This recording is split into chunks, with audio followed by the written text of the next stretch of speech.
A very good morning to all of you. This is Abhilasha Nahata, your political science teacher. So, children, today we all are going to continue this chapter number 3 of your book, Indian Constitution at Work, and the name of your chapter is Election and Representation. In our last class, we discussed about, we have started this topic, Independent Election Commission, and we discussed about the functions of the Election Commission and how Indian Constitution provides an independent election commission. What is their role? Okay, so it is mentioned under Article 324. In the Indian Constitution, we talked about it. Okay, so now our today's topic is Independent Election Commission के बारे में ही पढ़ेंगे. But our today's topic is like कि कितना staff है, उनकी और क्या functioning है, ठीक है, और क्या powers हैं, we will talk about it. Okay, so now उनको क्या क्या challenges face करने पड़ रहे हैं, we will talk about it. Okay, so now we have done till here in our last class. So the election commission has a very limited staff of its own. It conducts the election with the help of the administrative machinery.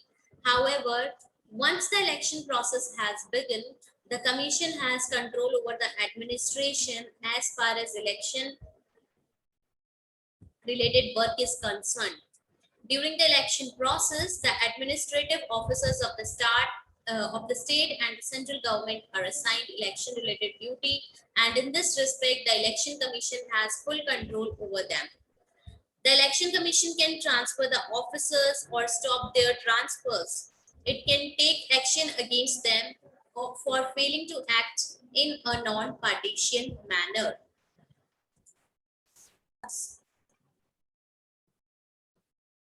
Okay, so now class, as you all know, election commission उनका खुद का कोई staff जो है बहुत limited staff है. ऐसा नहीं है कि बहुत ज्यादा स्टाफ्स होते हैं उनके पास कि इलेक्शन कमीशन में भी लाइक ऐसे बहुत सारी पोस्ट होती है. नहीं, बहुत लिमिटेड स्टाफ्स होते हैं इलेक्शन कमीशन में.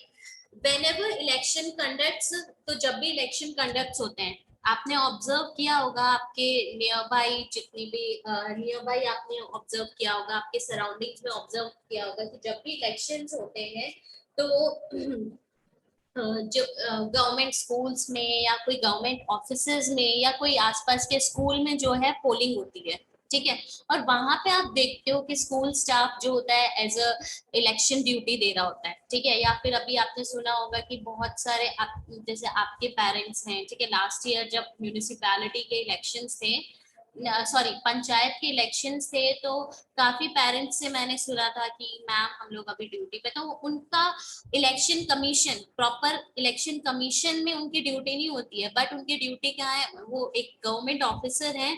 बट इलेक्शन कमिश्नर जब इलेक्शन कंडक्ट होते हैं तो गवर्नमेंट ऑफिसर और जितने भी एडमिनिस्ट्रेटिव स्टाफ्स होते हैं ना, उनकी हेल्प लेते हैं इलेक्शंस को कंडक्ट करवाने में. Okay, so election conducts with the help of the administrative machinery.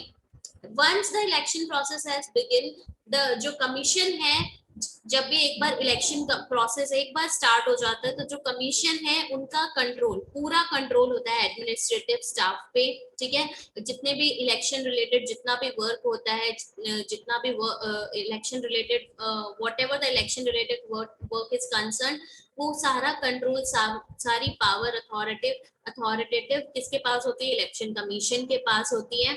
And election process के टाइम पे जो एडमिनिस्ट्रेटिव ऑफिसर्स होते हैं ना, चाहे वो स्टेट के हो चाहे वो सेंट्रल गवर्नमेंट हो, उनको इलेक्शन रिलेटेड ड्यूटीज जो है असाइंड की जाती है, ठीक है. इलेक्शन कमीशन का उन पे फुल कंट्रोल होता है. वो ऑफिसर्स को ट्रांसफर कर सकते हैं, उनके ट्रांसफर्स को स्टॉप कर सकते हैं. इवन अगर उनको लगता है कि कोई पर्टिकुलर ऑफिसर या एक कोई पर्टिकुलर एडमिनिस्ट्रेटिव जो मेंबर है, एडमिनिस्ट्रेटिव स्टाफ है, उसने पार्शियलिटी की है या फिर वो नॉन पार्टीशियन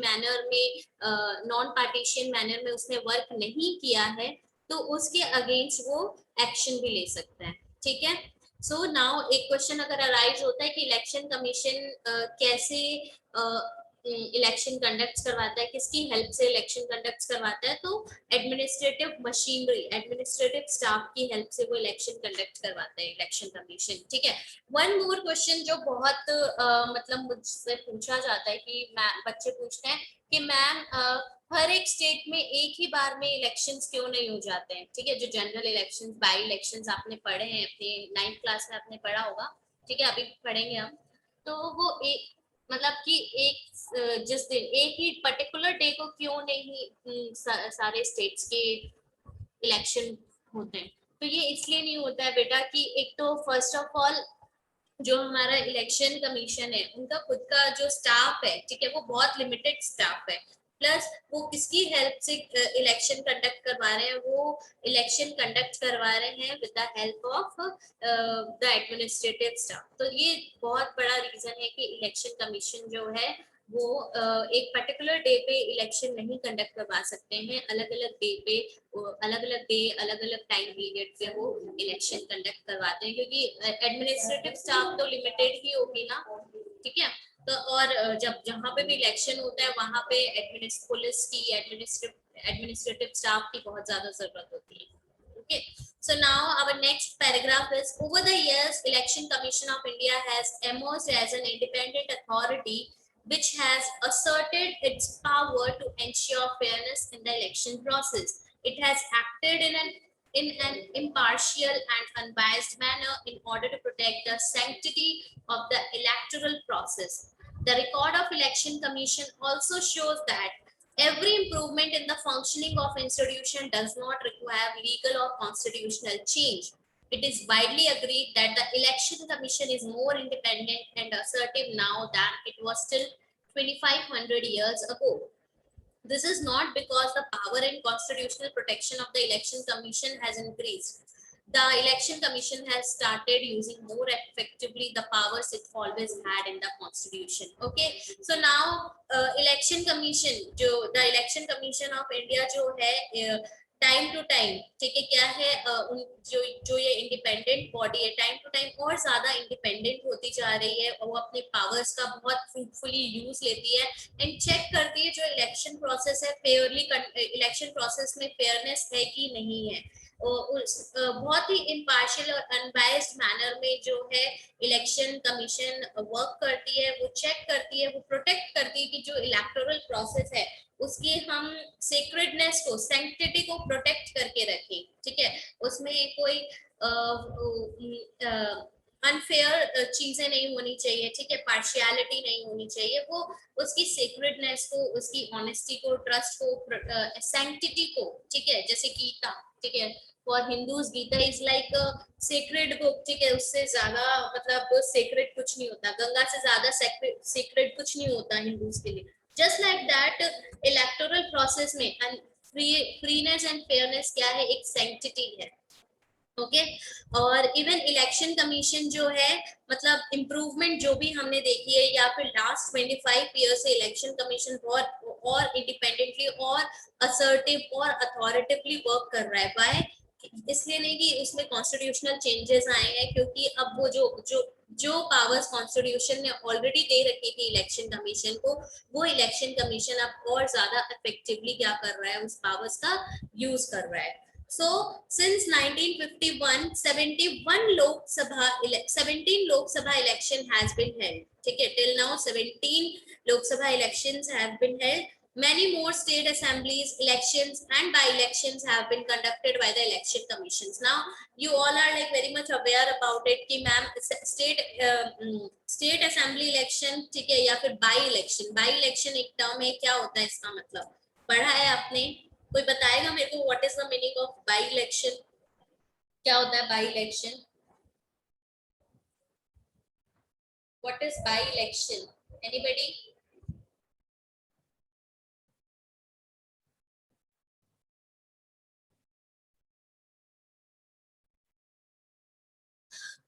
ओके, नहीं बता देती हूँ। ठीक है, एक टर्म आता है जनरल इलेक्शंस। सो एक है आपका general election, when elections held in the country at the same time. ठीक है, उसको हम क्या बोलते हैं, जनरल इलेक्शंस बोलते हैं। ठीक है, अब ऐसा नहीं है आप ये मत बोल देना मैम कर्नाटका के तो अगस्त में हो रहे हैं, पर वही केरला के कहाँ पे होते हैं, सितंबर में हो रहे हैं। तो ये बात नहीं है, ये मैंने अभी आपको पहले भी बताया था, ये क्यों होता है, due to this administrative, due to the limited staff, और एडमिनिस्ट्रेटिव स्टाफ जो है लिमिटेड, वो भी लिमिटेड होते हैं, तो कंट्री में एक ही दिन हम इलेक्शंस नहीं करवा सकते।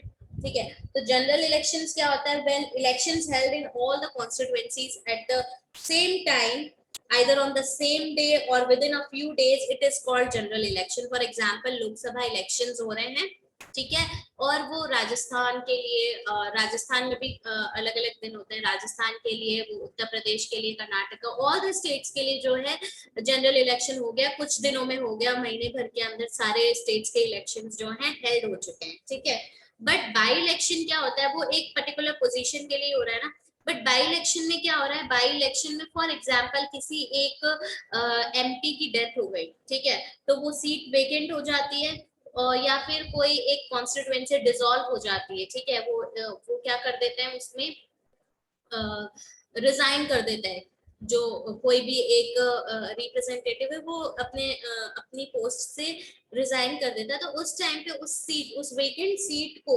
फिल करने के लिए जो इलेक्शन होते हैं, ठीक है, उस मेंबर के वेकेंट सीट को फिल करने के लिए जो इलेक्शन होते हैं उसको हम बाई इलेक्शन बोलते हैं। ठीक है, so now I hope this is clear to you what is general election and by election. Okay, so the election commission has faced many difficult situations such as holding elections in militancy affected area like Assam, Punjab और Jammu and Kashmir। बहुत problem face करने को मिलती है, नक्सल areas में elections conduct करवाने में बहुत ज्यादा प्रॉब्लम होती है इलेक्शन कमीशन को। It has also faced the difficult situations of having to postpone the election process midway in 1991। देखो एग्जांपल दिया गया है, जब हमारे ex prime minister mister Rajiv Gandhi का असैसिनेशन हो गया था, मतलब उनका जब मर्डर हो गया था 1991 में, तो उस ड्यूरिंग द कैंपेनिंग, तो उस टाइम पे क्या है, इलेक्शन कमिश्नर को बहुत ज्यादा सिचुएशन, वो डिफिकल्ट सिचुएशंस फेस करने को मिली थी। 2002 में गुजरात में क्या हुआ था, गुजरात असेंबली जो है डिसॉल्व हो चुकी थी, तो उसके बाद जो इलेक्शन हुए थे, फिर से इलेक्शन कंडक्ट करवाना, तो उसमें भी बहुत ज्यादा प्रॉब्लम फेस करने को मिली थी। उन्होंने इवन इलेक्शन कमीशन को ऐसी सिचुएशंस, ऐसी अनप्रेसिडेंटेड वायलेंस उनको देखने को मिला था जो कभी पहले हुआ ही नहीं था। अनप्रेसिडेंटेड का मतलब है नेवर नोन बिफोर, ऐसा वायलेंस जो पहले कभी नहीं हुआ, ऐसी सिचुएशंस देखने को मिली थी इलेक्शन कमीशन को। एंड ये उस टाइम पे बहुत डिफिकल्ट था कि वो फ्री और फेयरली क्या करे, इलेक्शन कंडक्ट करवा सके इमीडिएटली, तो they even took a break, ठीक है, पोस्टपोन भी कर दिए थे इलेक्शंस को उन्होंने स्टेट असेंबली के, एंड आफ्टर फ्यू मंथ्स उन्होंने क्या किया था, इलेक्शंस हेल्ड करवाए थे। एंड सुप्रीम कोर्ट भी जो थी उनके सपोर्ट में थी, the supreme court upheld this decision, they support the decision of the election commission. Okay, so now class, this is a cartoon mentioned in your book. Now what this cartoon is referring here, this cartoon is referring here, the Netaji is afraid of election commission. Why do leaders fear the election commission? Is this good for a democracy? Netaji देखो, बहुत सारे members बैठे हुए हैं, एक नेताजी हैं किसी political party के, एंड वो अपनी फियर को दिखा रहे हैं, ठीक है, अपनी मतलब कि लीडर्स जो है फियर बता रहे हैं इलेक्शन कमीशन का। क्यों? क्योंकि election commission is an independent body, कोई अनबायसनेस नहीं होती है। अगर इन्होंने कुछ भी गलत काम किया, ठीक है, ब्राइब देने की कोशिश की या फिर फ्रीली एंड फेयरली इलेक्शन को क्या है, इलेक्शन को कंडक्ट होने नहीं दिया, तो इलेक्शन कमीशन कोई भी एक्शन ले सकती है इनके अगेंस्ट में, इनका नॉमिनेशन कैंसिल कर सकती है। ठीक है, तो इसलिए यहाँ पे इनका जो डर है इलेक्शन लीडर्स का, इलेक्शन कमीशन के लिए ये डर हमें दिख रहा है।